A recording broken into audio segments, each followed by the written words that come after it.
rips your heart out. This one had vampires in it. It was 370,000 word count. Chef's kiss. Akatar, Crescent City, Throne of Glass. That is a long ass commitment. And guys, I read 38 books in 2023 and we're gonna chat about which ones are actually worth reading. And if you don't know, my name is Jules. I'm an online fitness and nutrition coach for women. But today we're gonna be chatting about my favorite thing to do in my free time, which is reading. Right now I am on quite a bit of a fantasy romance kick, but we're also gonna be chatting about a couple other genres as well too. Romance and thriller are really what got me into reading in the first place, as well as self-development, so I do still read a little bit of those genres, but fantasy now has a very special place in my heart.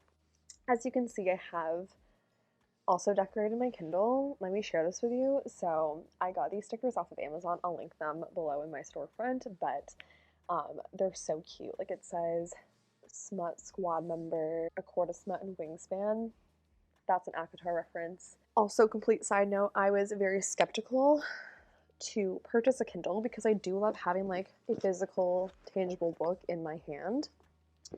But I actually just started reading a physical book again, and I miss my Kindle because it's so nice and light, especially with these big, thick fantasy books. Like holding a 900-page book in your hand is not comfortable, and you can't tell me otherwise. So I've been loving my Kindle. But I'm going to stop blabbing and we can get right into it. So my number one personal development book of 2023 was actually PsychoCybernetics by Maxwell Maltz. It's all about the power of tapping into your subconscious mind through things like visualization and your mindset. What's really cool about this book is that it's written by a plastic surgeon. It really talks about his experience with altering people's physical bodies and how their mindset plays way more of a role than changing your physical appearance ever will. It's just a really cool perspective. And at this point in my reading journey, I have read so many self-development books that I feel like a lot of them are very similar, whereas this one really stood out to me this year.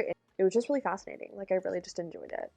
The number one book series that I read in 2023 was in fact the Throne of Glass series by Sarah J. Maas. This was the first series that I actually started this year with, and I get it. I was in your position. I read Akatar. It was amazing. 5-book series. Books were a little bit longer, but it wasn't too bad. Committing to Throne of Glass was a little bit intimidating, to say the least. And it's an 8-book series. Like that is a long ass commitment. But honestly, I think that this is the best book series that I've ever read. I really loved all the side character development. Elin also is just probably my favorite female lead in a book that I've read thus far. I think she has just been through so much. She is such a badass, and I promise you that committing to the series is 100% worth it. Number one book that left me speechless was in fact the second Crescent City book by Sarah J. Maas, House of Sky and Breath. There's no way for me to explain why this left me speechless without giving away the entire ending,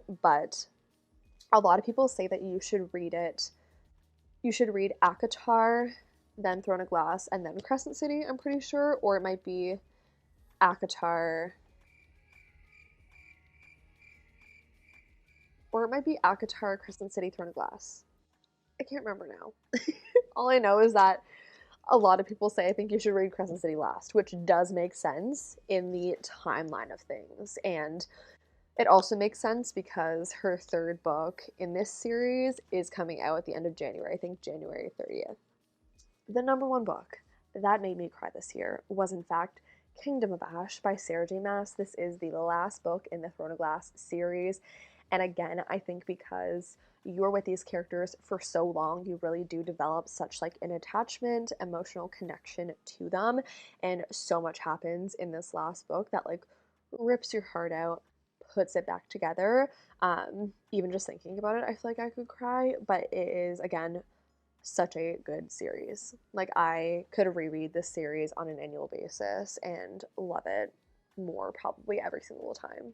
My number one most underrated book, and I don't know if it was just because I didn't know much about this book going into it, but I did hear a lot of good things on just like TikTok, book talk in general. It was Throne of the Fallen by Carrie Maniscalco. This had such a perfect balance between like romance, spice, fantasy, world building. I really love the characters. I love the concept.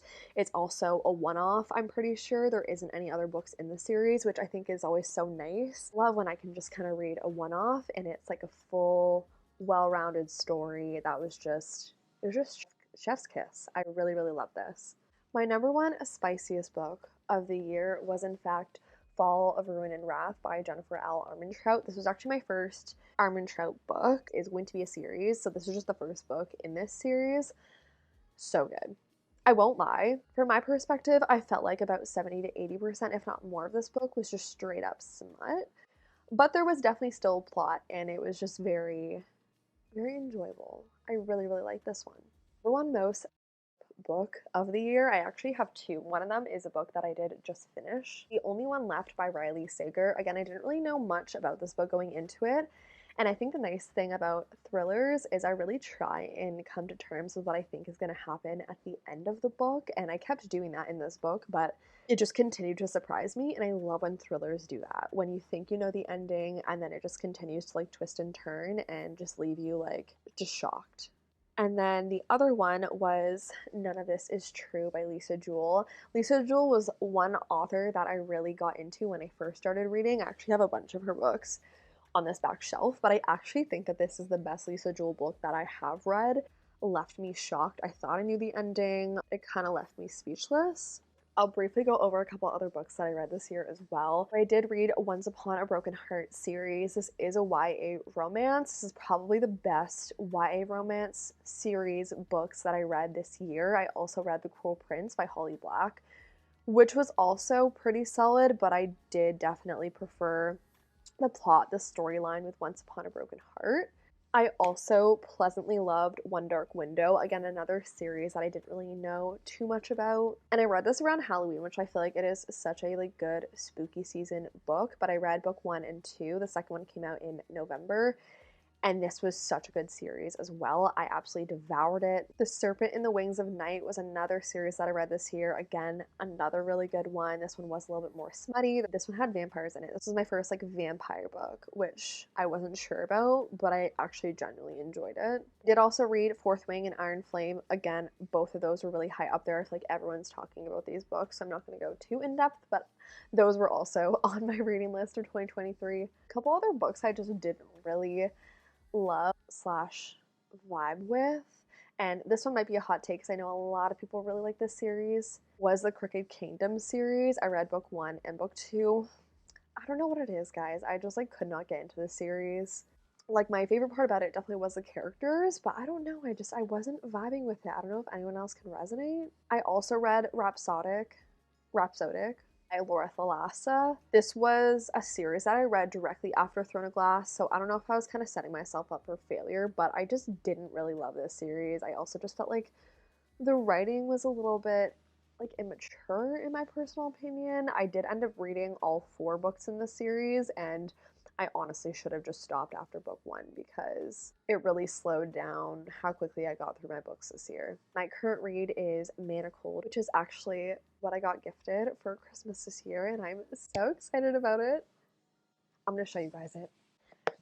This is her. Like, how stunning is she? Even the little bookmark is so stinking cute. I'm only about like I think 160 pages in. This is probably the biggest book that I will ever read in my life. I think it's 850 pages, but it's 370,000 word count. So I'm not going to be blazing through this, but it has been honestly so good so far. And basically this is a fan fiction written post Harry Potter. So it's from the perspective of Voldemort winning, and it's all about Hermione and Draco. I'm just super excited to keep reading this because it's been so good so far. So have the third Crescent City book on my timeline when it does come out at the end of January.